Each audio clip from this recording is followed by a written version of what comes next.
the Ford of North America 1976 range.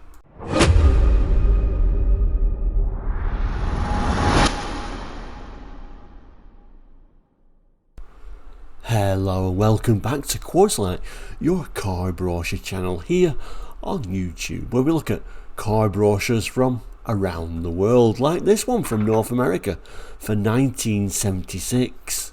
Shows what looks like the full range. Actually, it's a Canadian brochure, so that's what we'll be looking at for Ford Friday. So we've got quite a bit to get through, so let's throw that on the board and have a look at this brochure. So here is today's brochure, and don't worry, I will zoom in a moment. It says on the front there, Ford, when North America needs a better idea. Ford puts it on wheels and actually shows the full range of cars that we'll be looking at today. The Pinto, we've got the Mustang II, probably the least desirable of all the Mustangs. We've got the Granada, not quite the European Granada, is it?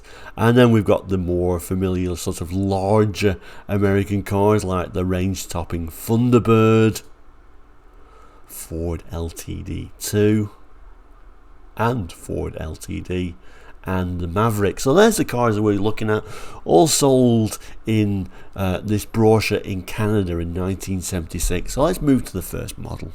So this particular brochure starts off with the big cars first, and then we kind of get to the smaller cars later on. Talk about, for the brochure collectors out there, I always find the North American brochures are very poor quality paper actually when you compare them to the European pictures, but nevertheless pretty nice images on there in 1976. Bit of a note, these cars I was not brought up with. I've got no sort of like memories associated with these cars, so for me personally I don't like them as much as European cars, because cars for me are more about memories than the cars themselves. So the only time I would have seen any of these North American Fords would have been on films at the time, so don't have that deep sort of memories, remind me of people or anything like that, unfortunately, with these cars. And also I don't have a great deal of knowledge because, like I say, I wasn't brought up with these cars. But we'll have a look at the brochure because I love looking at brochures and learning new things about cars. Starts off, like I say, with the big Thunderbird, this huge car that is only 2 doors. So let's see what it says about it. Maybe it'll tell you what standard engine came with it, and then we'll move to the Ford LTD II. So it introduces this as a new kind of Thunder, with a new look, a new size and a new price. Thousands less than last year, based on manufacturers' suggested retail prices. It's still unmistakably Thunderbird. It's 10 inches shorter, but still seats 6 in traditional Thunderbird comfort.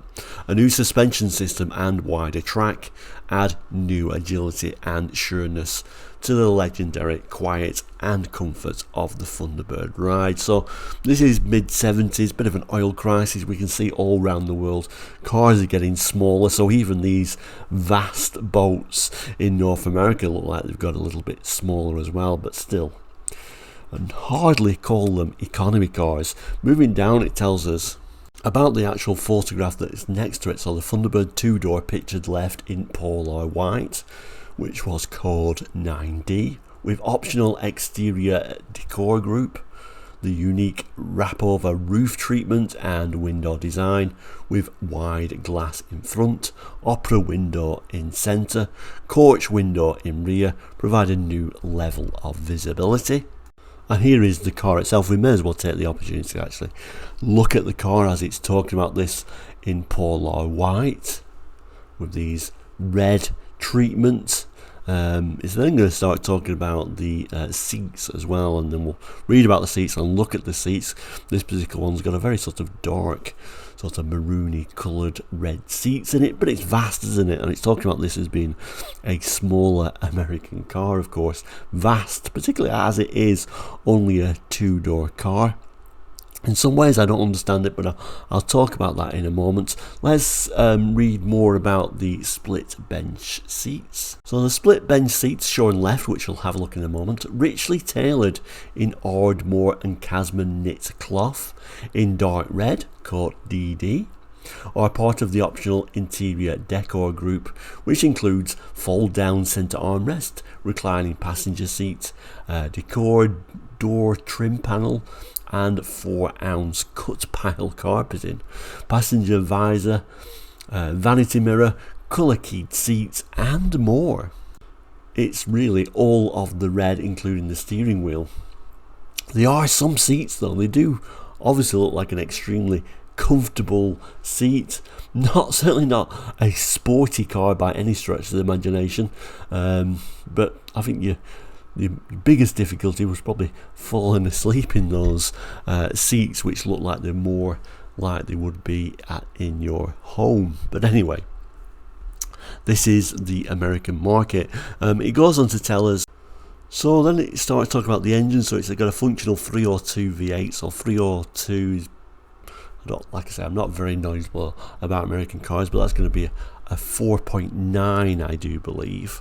But they would have been larger engines. There would have been 5.8s and 6.6s probably, even though it's talk about this as being more of a fuel efficient car, which is a strange one. It goes on to tell us it's got Duraspark ignition, steel belted radial ply BSW tyres, select shift auto transmission, power front disc brakes, power steering, coolant recovery system, Ford safety design features, and then appearance and comforts, Wilshire cloth, vinyl bench seats, AM radio, electric clock, wheel covers, hood ornaments, fender louvers, concealed headlamps, full width tail lamps, a beveled glass opera window, roof wrap over, wheel lip, rocker panel, hood, rear, belt mouldings, and then I'm not going to go through it all, but there are some of the dimensions they're saying.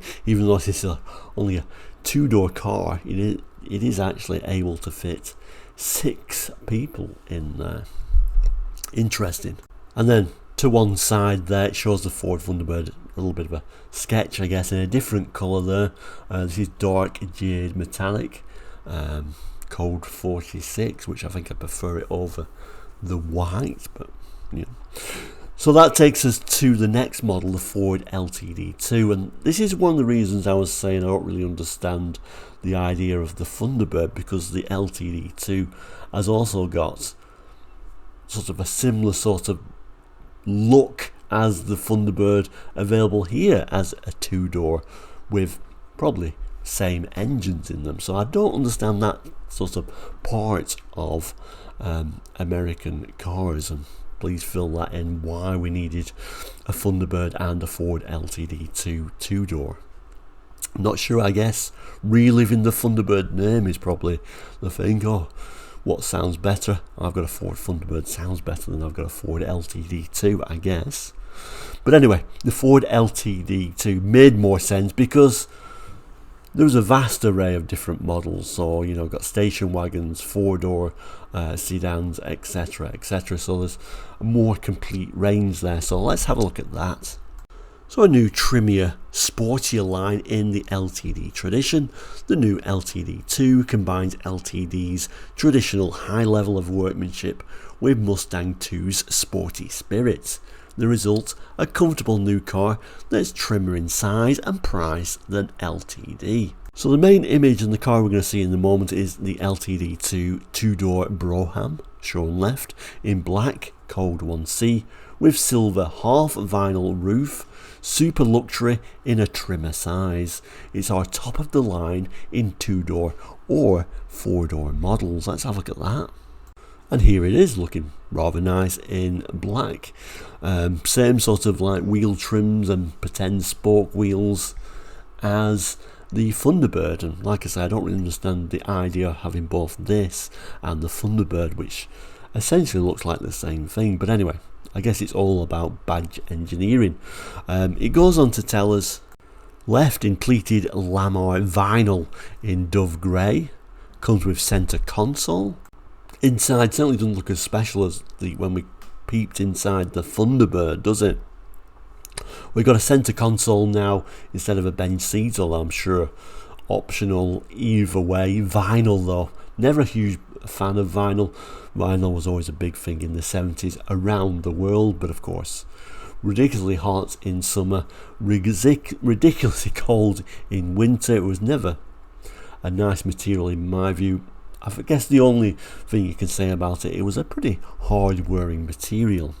So the notable standard features, again, the base engine model is a 302 V8 with Duraspark ignition, select shift auto transmission, power steering, power front disc brakes, coolant recovery system, and then we've got an appearance and comfort, Kirsten cloth vinyl bench seat, dual stacked rectangular headlamps, chrome plated grille. And it says the LTD II has most of the above plus additional or differences: deluxe door trim and seat trim, rear panel obliques, rocker panel, wheel lip mouldings, hood ornament, deluxe sound package. And then we've got the fancy Brougham, most of the above plus additions or differences: dual cloth vinyl split bench seats, luxury door trim, deluxe steering wheel, electric clock, dual horns, deluxe wheeled covers, wide colour keyed vinyl, insert body side mouldings, dual accent paint stripes, luxury sound package. And it just says station wagons. See the wagon catalogues. Again, we've got measurements. Again, it's telling us it is a 6-seater.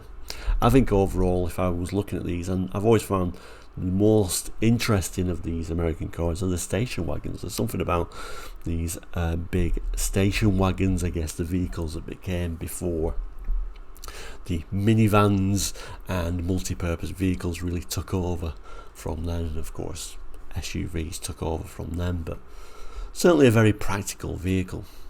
So we turn the page, and obviously we've got plenty of choice if we want a sedan, because now we've got this other Ford LTD, an LTD Landau, probably sounding that wrong, but there we go, and of course the smaller Granada, which still by European eyes is still a pretty huge vehicle. Anyway, let's have a look at the text for the LTD. So then we've got the full-size car that kept its size, unlike competitors who have scaled down their full-size cars, making them shorter, narrower and lighter, which of course we've just read that Ford themselves have been doing that, saying it's a great thing. Now we're saying it's a bad thing. Ford give you the full-size Ford Custom 500 LTD and LTD Landau. That's because a lot of people prefer the extra roominess of a full-size car, with its generous hip room for 6, spacious deep well trunk, a longer wheelbase, wider stance and more road-hugging weight. So first of all, it talks about this LTD Landau 4-door, shown left, which we'll look at in a moment, in sparkling champagne metallic, code 8Y, standard vinyl roof in brown, top of the line model, concealed headlamps. Let's have a look at that. There's no doubt it certainly looks like something a bit special and a bit more luxury in this model. I love the wheel trims as well on this one, and the covered headlamps, also very North American of course. It's vast, isn't it? Let's have a look at them wheel trims. I just kind of like the design of those. Certainly an interesting model, but I'm sure fuel economy was a second thought. In the days of, if you got the money, who cares? Still a lot cheaper than today. It then starts talking about the split bench seats left. We'll have a look at that in a moment, with leather seating surfaces in saddle, code YZ, optional with Landau luxury group. And there it is, that rather nice interior. I do like the colour match of this one, the champagne with these brown seats. I do overall like that overall look, and of course the leather now, for that bit more extra luxury. In fact, this car overall kind of reminds me of watching, I don't know, an episode of Columbo, and the boss who's just killed his wife as this is his car he's driving around in. That was my first thought. Anyway, we'll read more about this. So it goes on to tell us notable standard features for the Custom 500 LTD. LTD only is the little star if we ever see that. Looks like the standard base engine is larger now. We've got a 351 V8 or a 5.8 litre V8 with Duraspark ignition, select shift auto transmission, power steering, power front disc brakes, front bumper guard, steel belted BSW radial tyres. Remember, this is your base model, so there would have been some huge engines you could spec it with. Appearance and comfort: redondo cloth vinyl bench seat, deluxe steering wheel, a glove box, ashtray lamps, power ventilation, hood ornaments, door belt, drip hood, rear wheel lip, vinyl insert body side mouldings, bright hubcaps and rocker panel mouldings. And then the LTD Landau, most of the above with these differences or additions: Ardmore cloth, vinyl flight bench seat, electric clock, concealed headlamps, full vinyl roof, 4-door, half vinyl roof for the 2-door, wide wheel covers, rear bumper guards, wide colour key body side mouldings, dual note horn, and of course we can have that as a huge station wagon as well.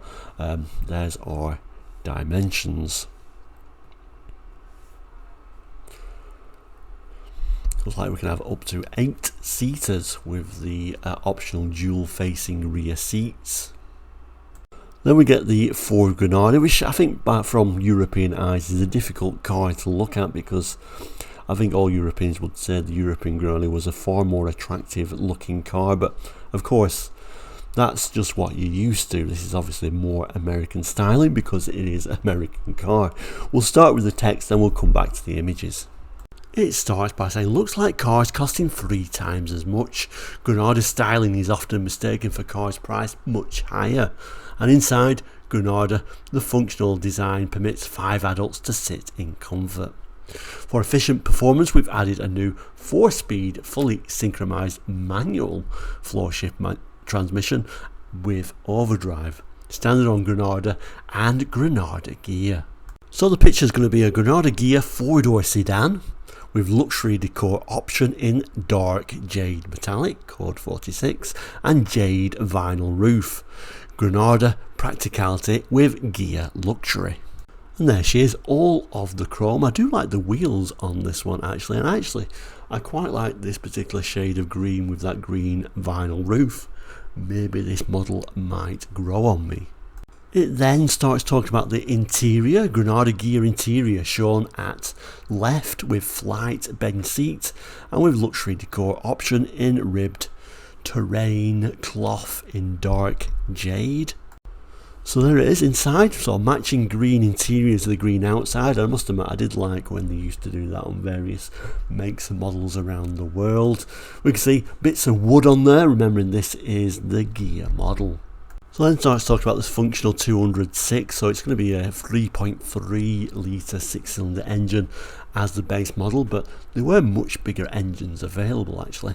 With Duraspark ignition, 4-speed manual floor shift transmission with overdrive, front disc brakes, inside hood release, turn signal mounted wiper washer controls, steel belted BSW radial tyres.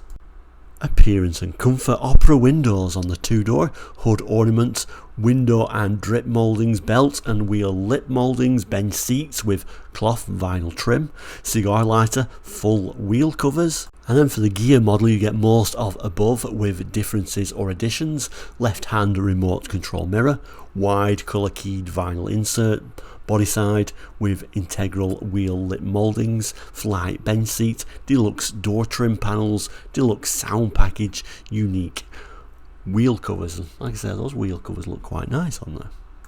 Sadly, it doesn't appear to be an estate or wagon version, like just 2 or 4 doors, but you can certainly get a wagon on the LTDs.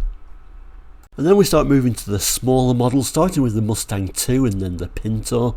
Mustang II at this time, a bit forgettable, isn't it? They've kind of like moved to a more luxury comfort of this particular sports car rather than any sort of speed, although I'm sure you could get larger engines for these as well. But certainly I think the least loved of the Mustangs. We'll have a look at the text, come back to the images. Sweet handling, it tells us, even styling makes that clear. With the low, sleek lines behind the wheel, you discover a nimbleness and balance for agility in traffic and quickness on turns. Mustang II gear, shown left in bright aqua glow, code 7H. Sporty, luxurious, with elegant half vinyl white roof. Very 70s American, isn't it, with a white vinyl roof on there. Yeah, what can I say? I'm sure there is some love out there, so maybe this is quite a Quarterlight car in that it is a very ordinary Mustang. Moving on, it tells us about the gear bucket seats in media velour cloth in aqua, code CK. Large armrest, deluxe door trim, deluxe colour keyed belts. And again, you certainly would not describe that as a sporty interior. I think Mustang kind of lost its way a little bit here. It's trying to be another comfortable two-door car, but strangely there's plenty of them throughout the Ford range, so I'm not sure why they felt they had to make the Mustang one as well. Notable standard features: hardtop, functional 2.3 litre 4-cylinder, so it's not much of an engine, but again you would have been able to get larger engines than that, with Dura spark ignition, 4-speed manual transmission, front disc brakes, BSW bias ply tyres, colour keyed urethane bumpers. Appearance and comfort: low back bucket seats with vinyl trim, bright windshield, rear window, drip belt and centre pillar mouldings, full wheel covers. Then the gear: most hardtop features plus luxury door panels, half a vinyl roof, pinstripes, unique wheel covers, bodyside mouldings with colour keyed vinyl inserts. Then we've got the 2+2, most hardtop features plus front spoiler, buyer's choice at no extra cost, sport steering wheel, styled steel wheels, bias belted raised white letters or WSW tyres, blackout grille, blush aluminium or aluminum, as we're talking about American cars, instrument panel appliques. Then we've got two more sportier models, the Mach 1, most of the 2+2 features with these differences or additions. Now we're getting a 2.8 litre V6, lower body side and back panel black paint treatment, styled steel wheels with trim rings, raised white letter, steel belted radial tyres, dual sports mirror, Mach 1 emblem. And then the Cobra II, most of the 2+2 features with these differences or additions, front and rear spoiler, hood scoop, flip open quarter windows with louvers, stripes and Cobra II identification. And then the models themselves, so the base model in bright aqua glow, and then the gear version in brown metallic. I think the base model is probably the model I would have gone for, because I really don't like the look of that white vinyl on there. It looks even frumpier than what it already is. And then the more sporty models, but in this particular model even the sporty ones don't look particularly sporty. The 2+2, and then we've got the Mach 1 in orange and the Cobra II black with that bit of gold on there. Kind of lifts it a bit, but there we go. I don't think any of them look particularly sporty, but that's probably the most sporty of the bunch. That then takes us down to the little Pinto, so let's have a look at the text and the images for this one. It tells us new style and sporty performance. Start with the stylish dent resistant front end, the new glass, third door option on the runabout with more rear visibility, new bright colours and interiors, North America's best selling subcompact in 1976, looks like it will lead the pack again. So this will then be the description for the image we're about to see. So code 8G left. Put the rear seat down and you'll have over 29 cubic feet of cargo space on a 5-foot load floor. Seat up, the Pinto runabout carries 4 people comfortably. And there it is. Quite like the styling, but really you couldn't, it's just so 70s, isn't it? And then the inside, low back bucket seats in interior decor group in Shamos colour, alpine cloth, plaid trim, code DT. And there we go, I'll look at those seats. So here we go, standard equipment for the Pinto Pony, functional 2.5 litre 4-cylinder with Duraspark ignition, 4-speed floor-mounted manual transmission, rack and pinion steering, front disc brakes, BSW tyres, Ford safety design features. Appearance and comfort, all vinyl or cloth, vinyl high back front bucket seats, colour keyed carpeting, mini console, argent hubcaps, two-door sedan, most of above with these additions or differences, colour keyed instrument panel and steering wheel, bright backlight trim, bright drip and belt mouldings. And then the Pinto 3-door runabout, most of the above, with these additions or differences, fold down rear seat, rear liftgate, and rubber mat on load floor. Looks like we get a Pinto wagon as well if you really must. Dimensions, let's have a look at some of these little tiny images. So what have we got here? Bright yellow, code SE, is your base model. Pinto runabout then. And then, I guess this is your, well, it's not an estate, is it? It's the Pinto cruising wagon. Very much reminds me of the Sundowner vans of Australia, actually. Similar sort of idea. And then we've got the wagon version in green metallic. And then the Pinto Squire wagon. Looks like plenty of fake wood on that one. And then our final model appears on the back page, the Maverick. Dependable family compact, it tells us, a favourite amongst compact buyers for years, tried and tested by over 2 million owners and millions of driving miles. Maverick dependability has built a large family of repeat buyers. They like it because it is a family size, both in seating capacity and trunk space. They like its economy, low price, reduced scheduled maintenance intervals, example, initial oil and filter changes, 7,500 miles or 6 months. Beyond that, 7,500 mile oil changes with 15,000 mile filter changes. I don't know why you wouldn't just change the filter every time anyway. Applies only to vehicles equipped with an engine designed to run on unleaded fuel.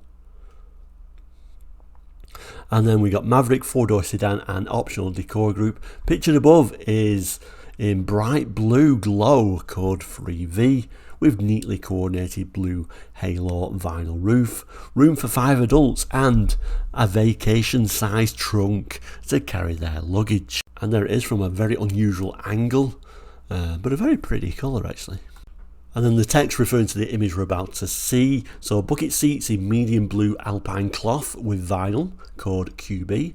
These optional seats recline and adjust individually for comfort and support. And there they are, and actually not a bad look for a blue car.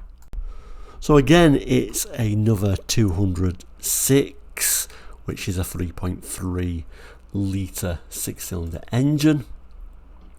With Duraspark ignition, 3-speed column mounted manual transmission, front disc brakes, recirculating ball type steering, BSW tyres, Ford safety design. And then below it, appearance and comfort, full width bench seat, random stripe cloth and vinyl trim, colour keyed carpeting, armrests with door pull assist handle, flip open rear quarter window, 2-door model, bright drip rail, and wheel lip mouldings, bright hubcaps, and then finally we've got the measurements down here for your Maverick. And then we've got 2 little images, one a red example, and then we've got this dark yellow green metallic, strange name for it there, code 4V. And at the bottom here we've got the date 9/76 and LIFO in Canada. So there we go, a brief look at the cars Ford sold in Canada in '76. I hope you've enjoyed this brochure episode for, of course, Ford Friday. Any memories with any of these cars? Obviously I'm pointing more to people who are listening from North America. Certainly I have zero memory for any of these cars, so I don't really have any sort of emotional connection with them, but please let me know. We'll end as we always do by saying, please do consider subscribing. It is all completely free. You'll never be charged for being a subscriber, but it helps you keep you in touch with the channel, and click that little bell and you'll always be notified when new episodes arrive. I'll add a couple more boxes here of other episodes that we've already done in the Quarterlight catalogue. But thank you so much for watching today. Please do visit again soon. All the best and goodbye.